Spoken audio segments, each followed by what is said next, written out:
Yesterday is history. Tomorrow is a mystery. And today is a present.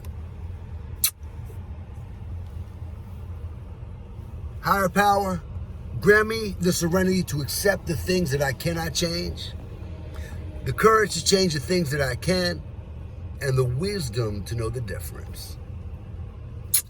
I said higher power because I don't want to offend anybody. You tuned into the Sardi Experience. Good morning.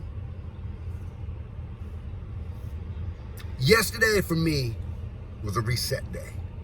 I cried, I felt my feelings, and I got current. So today, internally, I'm cleaned out.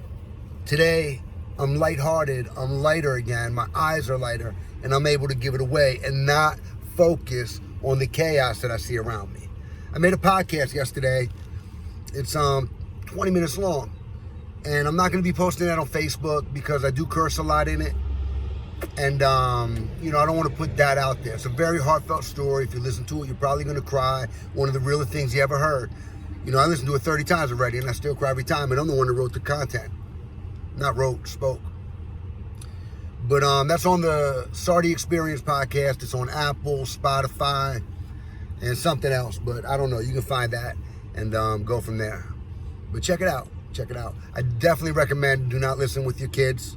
Because like I said, I do curse in it, and I normally don't do that in my content. But for yesterday's story and for where I was at mentally and where I needed to reset, and for me needing to get honest with the world so I could reset and be honest with the world today in the proper mind frame, I needed to do that.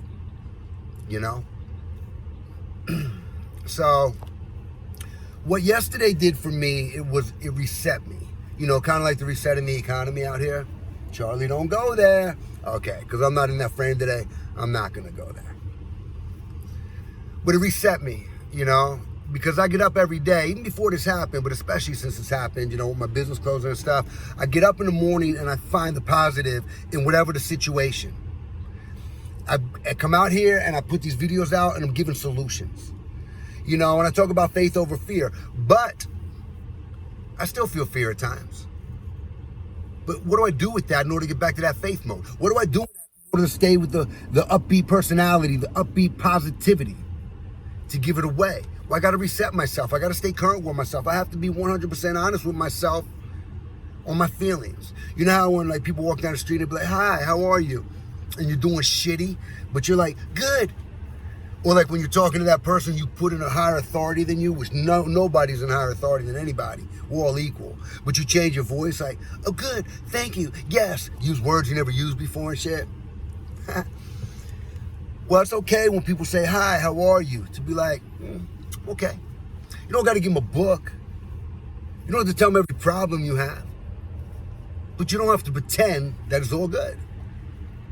Feel your feelings, and your fear and your feelings and your your energy will be authentic and it will be real. So if yesterday's history, tomorrow's a mystery, and today's a present, that means obviously that the most important time is the present. So how you take care of yourself and the things that you do to nurture yourself and stay current, to stay reset, to always come out here and be able to give it away.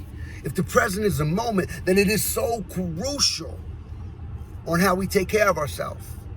It's so crucial. Yesterday I was looking outside of myself and seeing the chaos, the division everywhere, and it drove me crazy. And I have my own shit going on. So I projected out yesterday, but then with that podcast, I projected it back in. I told my story, reminded myself where I come from and where I'm going. So now my eyes are set on this moment because I got my focus on the future, on where I'm going. Doesn't matter around me what happens. It doesn't matter if they don't ever let me open my gym again. It doesn't matter if I lose all of my business. I create a new one. That's the way I see it. And that's the way it will be. Tony Levine, I'm going to give him a shout out now. The other day I was scrolling Facebook and I came across him. He didn't tag me in it, so I didn't see it. I didn't get a notification that he said anything about me. So I'm reading through and I see my name and he's talking about how I'm uplifting and I'm positive. Holy shit. Thank you, Tony. Let me tell you about Tony now. Because people are out there and they do see what you're doing. Not everybody loves it. Not everyone wants to hear it. It's okay. some people do, and it changes and helps them. So let me tell you about Tony. Tony's one of the most authentic people I've ever met, and I know a lot of people. Tony and I used to bartend together, and I used to bring this magic kid in, and we'd do magic and shit. We had these thumbs, and we would throw this red light around, you know, and I always had a great personality, and I was great with the customers. But Tony was 10 times better than me as a bartender, because whatever Tony does, Tony learns that craft inside out, man. He knew every drink. He was spinning the bottle. He was blowing out fire. Tony's a man. And now he has a restaurant that I didn't get to yet, but when I do go over there, I'm going to give it a review and let you guys know, because I know his food is phenomenal, top of the line, because there is no half-stepping when it comes to Tony. So what's up, Tony? Thank you again, man, for that post the other day, because what it did was it reconfirmed that I need to keep it on, you know, on my path, and keep on doing what I do. So I love you, and I appreciate that. So back to the story, and then I'm going to wrap this up. If yesterday's history and tomorrow's a mystery and today is a present, then we must reset daily within ourselves so we can be that best version of ourselves. But so what we can give away is that authentic peace, because the chaos and the division and everything is outside of ourselves now. It's very hard to really come from the heart, because a lot of people, if we're not staying current, are going to come from the head. So use that day to reset. Use that day to cry. Use that day to say, you know what, I'm just not okay today, and that's okay that I'm not okay. And then get okay. Get lighthearted. Get back on your path. And that way, the message you give away will be the most authentic message anybody they can ever encounter. Through you, they get the most authentic message. There'll be no competition, because there are no rest. There'll be no competition. I forget how it goes. You are tuned in to the Saudi Experience. Be the best